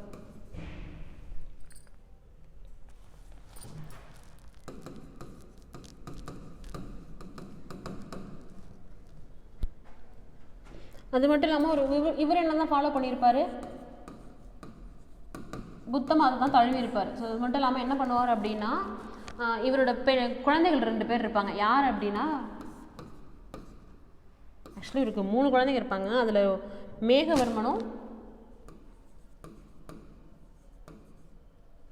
சரி மேகவர்மன் கிடையாது, ஒரு நிமிஷம் இருக்கலாம். மேகவர்மன் அப்படிங்கிறவங்க இலங்கையில் இருக்கக்கூடிய அரசர். அந்த ஸ்ரீலங்காவுக்கு தான் என்ன பண்ணியிருப்பாங்க அப்படின்னா அங்கே ஒரு புத்தகையா கட்டுறதுக்கு, மேகவர்மன் இலங்கையில் இருப்பார், அங்கே வந்து புத்தகையா கட்டுறதுக்கு பர்மிஷன் வாங்கியிருப்பார். யார் அப்படின்னா சமுத்திரகுப்தர். அடுத்து எங்கே இருப்பார், இலங்கையில் புத்தகையா கட்ட பர்மிஷன் வாங்கியிருப்பார், ப்ரைஸஸ்லாம் கொடுத்து. அஸ்வமேத யாகம் யார் நடத்தியிருப்பார்னா இவர் தான் நடத்தியிருப்பார். யாகம் பார்த்தோமா, என்ன யாகம் இது, அஸ்வமேத யாகம்னா என்ன, குதிரையை பட்டம் கட்டி அனுப்பிச்சுட்டு திரும்ப என்ன பண்ணுவாங்க, குதிரை தூக்கி பலிடுவாங்க, அதான் அஸ்வமேதம். ஸோ சமுத்திரகுப்தர் என்ன பண்ணியிருப்பார், அவருக்கு கவிராஜா அப்படின்ற ஒரு பட்டம் இருக்கும், இந்திய நெப்போலியன் சொல்லுவாங்க. வீணை வாசிப்பது போல காயின்ஸ் வந்து யார் வெளியிட்டிருப்பா, சமுத்திரகுப்தர் வெளியிட்டிருப்பார். இவர் வந்து மேகவர்மன் கிட்ட இலங்கை கிட்ட என்ன அனுப்பியிருப்பார், அவங்களுக்கு ப்ரைஸஸ்லாம் அனுப்பி இலங்கையில் வந்து ஒரு புத்தகையை கட்டத்துக்கு எங்களுக்கு என்ன பண்ணுங்கள் பர்மிஷன்ஸ் கொடுங்க அப்படின்னு கேட்டிருப்பார். அதேமாதிரி அஸ்வமேத யாகம்ங்கிறது நடத்தியிருப்பார். இந்த பாயிண்ட் எல்லாம் நோட் பண்ணிக்கிட்டீங்களா. அடுத்து யார் அப்படின்னா 2ஆம் சந்திரகுப்தர்.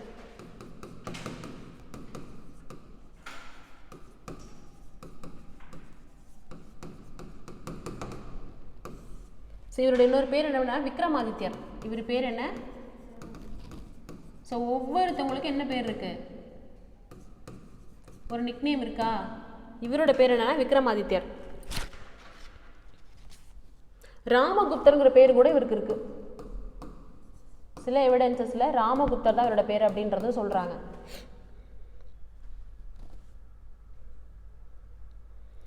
இவரோட பொண்ணு வந்து பிரபாவதி. இவரோட பொண்ணு பிரபாவதியை ருத்ரசேனாவுக்கு திருமணம் செய்து கொடுக்குறாரு. இவரோட பொண்ணு பிரபாவதி யாருக்கு திருமணம் செய்து கொடுக்குறாரு?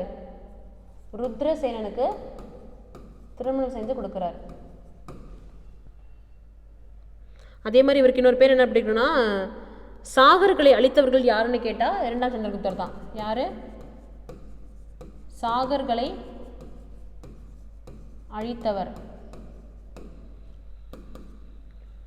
இவருக்கும் ருத்ரசிம்ஹா கிட்ட தான் நிறைய சண்டையெல்லாம் வரும். அந்த வாரில் வந்து 2ஆம் சந்திரகுப்தர் தான் என்ன பண்ணியிருப்பார் அப்படின்னா வின் பண்ணியிருப்பார். அதனால தான் வந்து சாகர்களை அழித்தவர் அப்படின்னு சொல்லியிருப்பார். இவரையே சாகரி அப்படின்னு சொல்லுவாங்க. இவங்களோட ஆல்டர்னேட்டிவ் கேபிட்டலாக தான் வந்து என்ன இருக்கும் அப்படின்னா உஜ்ஜயினி இருக்கும். உஜ்ஜயினி பார்த்தோம் இல்லையா, அங்கே இருக்கும். பாகியானோட பயண குறிப்புகள் யாரை பற்றி பேசும் அப்படின்னா இவர் பீரியட் தான் பாகியான் வருவார். ஸோ 2ஆம் சந்திரகுப்தர் பீரியட் தான் கிட்டத்தட்ட ஒரு 7 வருஷம் போல் எங்கே தங்கியிருப்பார் அப்படின்னா இவரோட அவையில் இருந்திருப்பார். இவரோட பயண குறிப்புகள் நிறைய பேசுவாங்க. ஸோ பாகியான் வருகை எந்த பீரியட் வந்தாங்க அப்படின்னா 2ஆம் சந்திரகுப்தர் பீரியட் தான் வந்திருப்பார் பாகியான். கிட்டத்தட்ட 9 இயர்ஸ் எங்கே இருந்திருப்பார்? 9 வருஷங்கள் 2ஆம் சந்திரகுப்தர் பீரியடில் இருந்துட்டு இருப்பார். அதேமாதிரி பாகியன் என்ன சொல்லுவார் அப்படின்னா அவரோட குறிப்புகளில் வந்து அந்த கங்கை பிளைன்ஸ் இருக்கு இல்லையா, அதை வந்து பிராமணர்களின் பூமின்னு சொல்லுவார். பிராமணர்களின் பூமின்னு சொல்லுவார். எதை? கங்கை சமவெளியை. ஏன்னா அங்கே தான் என்ன இருப்பாங்க, நிறைய வந்து வேதிக் பீப்புள் இருந்திருக்காங்க. ஸோ அவங்கள வந்து பிராமணர்களின் சமவெளின்னு சொல்லுவார். 2ஆம் சந்திரகுப்தர். இவருக்கு விக்ரமாதித்யன் இன்னொரு பேர் இருக்குது, ராமகுப்தர்னு சொல்லுவாங்க. இவரோட பொண்ணு வந்து பிரபாதேவியை ருத்ரசேனன் திருமணம் செஞ்சு கொடுப்பாங்க. அதேமாதிரி சாகர்களுக்கு வந்து சண்டை நடந்திருக்கும். சாகர்கள் கூட வார் பண்ணி சாகர்களை அழித்தவர். அதனால் இவர் வந்து சாகரி அப்படின்னு சொல்லுவார். சாகர்களை அழித்தவர். இவர் பீரியடில் தான் யார் வரும் அப்படின்னா பாகியானுங்கிறவர் உள்ளே வருவார். சின்ன பையனி பாக்கியன் உள்ளே வருவார். உள்ளே வந்து அவர் என்ன பண்ணுவார், கிட்டத்தட்ட 9 இயர்ஸ் போல் இவரோட கோர்ட்டில் இருந்திருப்பார். இவர் இங்கே வந்தால் என்ன பண்ணுவார், இந்தியா சுற்றி பார்த்துட்டு நிறைய வந்து பயண குறிப்புகளை எழுதி வச்சுட்டு போவார். ஓகேங்களா, இது வரைக்கும் போது நெக்ஸ்ட் கிளாஸ் என்ன பார்க்கலாம் அப்படின்னா குப்தாஸ் பீரியட் நடந்த என்னென்ன மாதிரி ஆர்கிடெக்சர்ஸ் இருந்துச்சு, என்னென்ன மாதிரியான காயின்ஸ் இருந்துச்சு, என்னென்ன மாதிரியான அட்மினிஸ்ட்ரேஷன் ஸ்டைல்ஸ் இருந்துச்சு அப்படின்றத அடுத்த கிளாஸில் கண்டினியூட்டி பார்க்கலாம். ஓகேங்களா, தேங்க்யூ.